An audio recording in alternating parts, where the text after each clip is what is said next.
Brasil está em colapso, e você vai junto pro buraco. Veja o porquê no vídeo.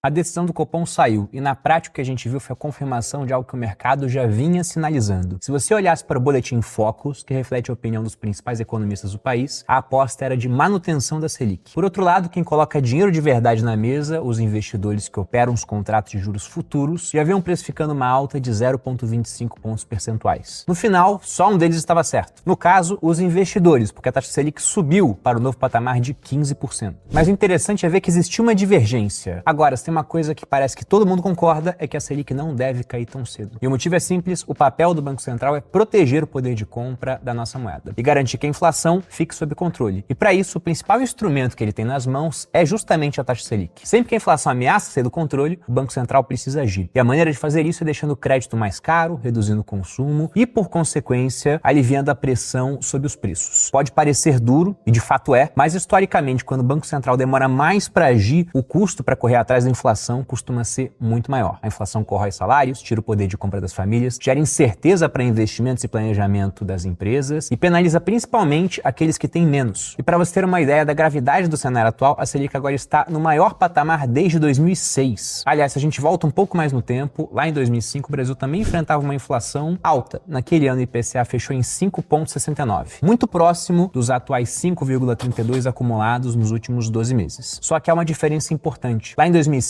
a meta de inflação era mais alta. O centro da meta era em 4,5, com tolerância de 2 pontos percentuais para cima, até 6,5. Hoje a meta é bem mais rigorosa, 3%, com um teto em 4,5. Ou seja, mesmo com a inflação recuando um pouquinho nos últimos meses, ainda estamos bem acima do teto da inflação, muito distantes do centro. Contudo, a boa notícia, se é que dá para chamar assim, é que as expectativas de inflação para os próximos anos deram uma leve melhorada nas últimas semanas. Para o final de 2025, a projeção caiu de 5,44 para 5,25, mas ainda segue acima da meta. E para 26 e 27, o mercado espera alguma coisa entre 3 e 4,5%, o que ainda seria o limite, o teto da meta de inflação. Em outras palavras, mesmo que o Banco Central queira, não dá para afrouxar a política monetária nesse momento. Fazer isso seria arriscar ver a inflação sair ainda mais do controle, como já aconteceu lá no passado. E o motivo disso vai além das nossas fronteiras, porque o Banco Central não olha só para a inflação atual ou apenas para os números domésticos. Ele também acompanha de perto o cenário internacional. E lá fora, o preço do petróleo voltou a assustar com as tensões no Oriente Médio, reacendendo o risco de choques de oferta. Ao mesmo tempo, a política econômica dos Estados Unidos mudou de direção com a volta do Donald Trump ao poder, e aí você tem pacote de corte de impostos, o que diminui a arrecadação, tarifas, o Federal Reserve com cada vez menos espaço para reduzir os juros. E você tem que pensar por que isso importa pra gente. Porque quando os juros lá fora ficam mais altos, aquilo tende a sugar a liquidez internacional, vira um imã de dinheiro, fazendo com que investimentos saiam do Brasil. Na hora de sair, esse real é trocado por dólar, então a cotação do dólar pode ficar mais alta, ou seja, o dólar pode vir a se valorizar, com isso teríamos inflação mais alta. E justamente para evitar que esse tipo de coisa aconteça, o Banco Central precisa manter juros elevados para evitar uma desvalorização maior do real. Agora, se tudo isso parece só uma discussão técnica sobre juros e metas, é porque ainda não falamos da parte que realmente importa, que é como a inflação mexe diretamente com a sua vida. Quando a inflação sobe, o impacto ele é direto e imediato. A primeira consequência é a perda do poder de compra do dinheiro. O seu salário permanece o mesmo, mas o custo dos produtos e serviços aumenta. O resultado, as pessoas passam a consumir menos. O orçamento que antes permitia uma compra completa no supermercado, hoje não dá conta de todos os itens. E essa redução de consumo não acontece só pela alta de preços. Ela também aparece de forma mais discreta nas embalagens e nas prateleiras dos mercados. Um fenômeno cada vez mais comum, conhecido em inglês como shrink inflation, aqui a gente traduz para reduflação, mostra isso. O produto ele continua com o mesmo preço, mas a quantidade diminui. O pacote de café que antes tinha 500 gramas, agora tem 400. Caixa de cereal que antes tinha 1 quilo, vira 850. O sorvete de 1 litro agora tem 900 ml. Só que costuma haver um limite para a redução desse tamanho. E quando o produto já não pode mais diminuir, a indústria parte para uma outra estratégia, na minha opinião, até pior, que é a troca de ingredientes, pegando ingredientes de maior valor nutricional e que por isso costumam ser mais caros e colocando porcarias no lugar. É assim que a cobertura de chocolate vira sabor chocolate, que o leite vira bebida láctea, que o suco de frutas dá lugar a néctares com menos polpa e mais água, que o café vira sabor café. E não é só no supermercado que a inflação pesa, ela também atinge o custo da energia elétrica, do gás de cozinha, do transporte, educação, educação, saúde. Ou seja, mesmo quem tenta reduzir o consumo acaba sentindo impacto nas despesas básicas. E um outro grupo que sofre com a inflação também é o poupador. Aquele cara que até faz o dever de casa gastando menos do que ganha, mas não é sofisticado na hora de investir o seu dinheiro. Ele deixa aquele dinheiro simplesmente parado na conta ou na poupança, que é o que ele conhece, e vê o valor real desse dinheiro diminuir. Nominalmente ele até tem algum ganho, a poupança rende alguma coisa, mas malha ela vai empatar com a inflação. Quando não vai render menos. Porque se você pega mesmo em anos de Selic mais alta, onde a poupança costuma entrar naquela regra de 0,5% mais TR, ainda assim ela pode não subir o equivalente à subida do seu custo de vida. E essa é uma das consequências mais perversas da inflação. Ela pune justamente quem tenta ser financeiramente responsável. E nas faixas de renda mais baixas, o impacto é ainda mais forte. Porque a maior parte do orçamento das famílias, aquelas com menos renda, na faixa do salário mínimo ou um pouquinho acima disso, vai justamente para alimentação e serviços essenciais. Ou seja, você não tem nenhum consumo discricionário que pode ser cortado, eles estão gastando simplesmente com o básico. E que infelizmente são os itens que mais têm subido de preço nos últimos meses. O resultado disso é uma perda real e contínua de qualidade de vida. E para entender de onde vem toda essa pressão inflacionária, é necessário que você olhe lá para Brasília. Porque mesmo que a gente tenha batido o recorde de arrecadação, o governo segue gastando muito mais do que arrecada. Para você ter ideia, em 2024 você pode fazer essa pesquisa na internet e você veria que janeiro foi recorde, fevereiro, março, abril, maio, junho, julho, agosto, setembro, outubro, novembro, dezembro. Foram 12 meses de volta mais rápida atrás de volta mais rápida. O Brasil arrecadou mais de 2,7 trilhões. No entanto, apesar de ter arrecadado como nunca, a gente também gastou como nunca. E o resultado disso é que o nosso déficit nominal, que já inclui essa diferença entre arrecadação e gastos e mais os juros da dívida, está se aproximando do incrível patamar de 8% do PIB, um dos maiores do mundo, como você pode ver nos gráficos. Para você ter ideia, o Brasil só perde em termos de déficit nominal para países como Bolívia, que está extremamente fragilizada, praticamente não tem mais dólares no país, e Rússia, que está em guerra. E a dívida bruta do governo já está se aproximando da casa de 80% do PIB, com viés de alta. O próprio Banco Central, no último relatório de inflação, já alertou para o risco fiscal crescente. E como se o tamanho da dívida não fosse suficiente, bem acima da média dos emergentes, também tem outro fator que agrava ainda mais a situação, que é o fato do peso dos juros no orçamento público. Porque vários países têm dívidas muito altas. Os americanos estão devendo quase 130% do PIB. No Japão, passa de 200%. Mas se você olha os juros dos Estados Unidos e no Japão, eles são juros muito baixos comparados aos nossos. E o resultado disso é que só nos últimos 12 meses o Brasil desembolsou quase 930 bilhões em pagamento de juros. Isso representa algo em torno de 7,7% do PIB, segundo o próprio Banco Central. Para você ter uma ideia, esse gasto com juros ele consome praticamente 31% de toda a arrecadação do governo federal. Ou seja, quase 1/3 de tudo que o governo arrecada, tirando dinheiro do nosso bolso, some só para pagar os juros da dívida. Isso antes mesmo de pensar em saúde, educação, segurança ou qualquer serviço público. E aí alguns vão falar, né? O pessoal da esquerda gosta muito de falar isso. Pô, mas a culpa então é dos investidores gananciosos que querem mais dinheiro. Vamos lembrar que essa dívida só existe porque o governo gasta mais do que arrecada. Aliás, vamos tirar governo porque parece que eu tô concentrando só nesse, né? Mas na verdade isso é quase uma política de Estado no Brasil. Praticamente desde 2014, a gente, com exceção do último ano do governo Bolsonaro, com um certo truque ali da questão dos precatórios também, então a gente pode falar que basicamente o Brasil vive gastando mais do que arrecada através de, entre aspas, um cheque especial. Só que, à medida que a gente continua gastando mais do que arrecada e tornando a dívida cada vez mais alta, os juros também ficam mais altos para financiar essa dívida, já que a gente se torna um devedor mais arriscado. Só que isso aumenta ainda mais o nosso déficit. E aí, com isso, o risco aumenta, investidores tiram dinheiro daqui, o dólar sobe, a inflação sobe, para conter a inflação, os juros ficam mais altos, numa espécie de círculo vicioso do mal. E aí nós temos um problema aqui no nosso país, porque, diferente do que acontece nos Estados Unidos, onde boa parte da dívida é prefixada, aqui a maior parte da nossa dívida é atrelada à taxa Selic. De modo que quando ela aumenta ou permanece alta por períodos maiores, o que a gente deve ver ao longo de 2025, o carrego dessa dívida fica ainda maior. Aí o mercado olha o tamanho da dívida, olha o tamanho do déficit, que fica maior com esses juros mais altos, e exige um prêmio de risco cada vez maior. E aqui que entra um ponto que muita gente esquece. Porque quando uma empresa ela gasta mais do que ela fatura, com o tempo ela tende a quebrar. Quando uma pessoa faz a mesma coisa, ela fica com o nome sujo, ela perde crédito, pode ter a conta bloqueada e não consegue mais se financiar. Mas quando é o governo que gasta mais do que arrecada, a conta não sobra só pro governo, ela sobra pra você, pra gente. Por vezes essa conta ela vem disfarçada na forma de novos impostos, com a desculpa da justiça social, que o governo tem tentado fazer bastante. Só que o Brasil já tem uma das maiores cargas tributárias do mundo. Se você pega dados do FMI, a nossa arrecadação já equivale a quase 40% do PIB. Isso supera a média dos países mais ricos do G7 e também supera bastante a média dos países emergentes, como você pode ver nesse gráfico. Mas os efeitos não param por aí. O descontrole fiscal provoca fuga de capitais, disparada do dólar, alta dos juros e, no final, recessão e empobrecimento generalizado da população. Na prática, você acaba sofrendo uma mistura de tudo isso. E por que os políticos continuam recorrendo a essa escolha? A resposta é bem simples, porque o sucesso político não vem do controle da máquina de imprimir dinheiro, vem do seu uso. Então, quanto mais um político gasta, principalmente uma população pouco educada, o retrato do Brasil, maior a chance de que ele venha se reeleger. Só que a conta uma hora chega. E o próprio ministro da Fazenda, ele já admite publicamente, né? O Brasil dificilmente vai cumprir a meta que foi estipulada lá atrás de zerar o seu déficit primário em 2025. Lembrando, esse é só o primário, diferença entre arrecadação e gasto. Ainda tem toda a questão dos juros da dívida. E a solução para o ministro, para o governo, para tentar equalizar mais essa conta, é continuar aumentando imposto. Afinal, parece que falar de corte de gasto lá em Brasília é algo proibido. E devido a isso, nós tivemos nas últimas semanas um vai e vem na questão tributária aqui no país. O executivo editou 3 decretos diferentes, mexendo no IOF, e ainda tenta emplacar uma medida provisória para aumentar a tributação sobre investimentos antes isentos, aumentar para aqueles que já tinham imposto, né, colocar 17,5%. Eu, inclusive, fiz um vídeo específico sobre isso, eu vou deixar o card aqui. E o objetivo, claro, é aumentar a arrecadação a qualquer custo, mas talvez, né, isso não seja mais possível. Porque na última segunda-feira, a Câmara dos Deputados deu um recado claro ao Planalto. Com 346 votos a favor e 97 contra, os deputados aprovaram com urgência a derrubada daquele decreto do aumento do IOF. Isso traz uma tensão a mais para o clima político. O Congresso está insatisfeito, a relação entre o Executivo e o Legislativo ela tá ruim, talvez até um dos piores pontos desde o início do mandato do governo Lula. Atraso no pagamento de emendas parlamentares, essas medidas impopulares de aumento de imposto também não costumam ficar muito boas em anos mais próximos de eleição, e o próprio desgaste crescente com a condução da economia, o que se reflete nas pesquisas de opinião. Se você pega as pesquisas mais recentes, a aprovação do governo ela tá em queda livre. E isso acontece mesmo em eleitores de renda mais baixa, que teoricamente seria uma base de apoio maior para o governo Lula. Só que esses também são os que mais sofrem com o aumento da inflação, no preço dos alimentos e na perda do poder de compra. E aí com isso a gente tem esse retrato, onde de um lado o governo ele segue gastando, do outro o Banco Central ele tenta conter os danos à medida que ele aumenta juros, o que não é um processo inócuo, né? No meio disso todos nós pagamos a conta, através de crédito mais caro, uma inflação ainda persistente, e a sua consequência que é a perda do poder de compra do dinheiro. E para fechar esse vídeo fica a pergunta mais importante, né? Porque para quem já leu meu livro, eu tenho uma opinião muito clara sobre a inflação em moeda fiduciária. Na época da pandemia a gente ouviu bastante os presidentes do Banco Central pelo mundo falando que a inflação era temporária, mas na verdade o que é temporário é a nossa vida, o nosso tempo aqui. A inflação em moeda fiduciária ela é permanente, é uma política de Estado, ela extrapola governo. Então entra governo, sai governo, você vai continuar vendo nos sites dos bancos centrais pelo mundo uma meta de inflação, que à primeira vista parece pequena, né? Mas se você bota 4,5% de inflação ano após ano, em 10 anos seu dinheiro está comprando metade das coisas que comprava anteriormente. Evidentemente há moedas que sofrem mais com inflação e outras que sofrem menos, mas toda moeda fiduciária tem a mesma direção,